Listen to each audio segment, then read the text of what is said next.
Uma coisa fundamental que nós devemos pensar, refletir aqui, aquela proverbial questão 459 do Livro dos Espíritos, quando Allan Kardec pergunta exatamente isso. Influem os espíritos em nossos pensamentos e em nossos atos?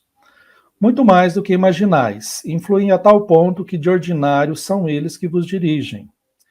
E à medida que os espíritos vão respondendo, vão sendo suscitadas novos desdobramentos para essa proposição inicial.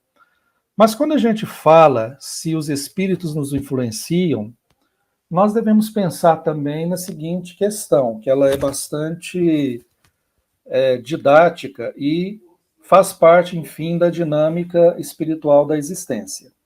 O que são os espíritos? Os espíritos são as pessoas, só que em outra condição existencial, outra faixa vibratória.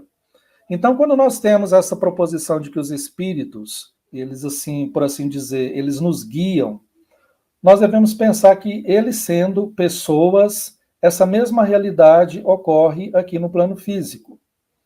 E nós temos isso no dia a dia da maneira mais possível, mais palpável possível, para que a gente observe, conforme aquela mensagem do Emmanuel que foi lida agora há pouco. Se observarmos em nós próprios e ao redor, o que nós vamos constatar? As pessoas formam umas às outras. É raro aquele que não vai ter em sua vida a influência de um professor, de um escritor, de um artista, de um ídolo do esporte. É raro, né? Aliás, não existe quem não tenha sido influenciado por quem quer que seja. No nosso caso, é simplesmente inegável a influência que nós temos de pensadores como Chico Xavier, por exemplo, e Allan Kardec. Não fosse Allan Kardec, nós nem estaríamos aqui, neste momento, nesta live, conversando sobre esse tema.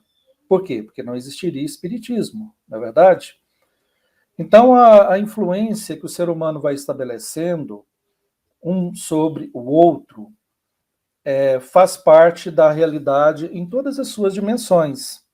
Aqui no plano físico, como acabamos de mencionar, um escritor, um professor, um artista, um amigo, um irmão, um parente, enfim, pessoas que nós, por um motivo ou outro, naquele determinado momento, nós admiramos.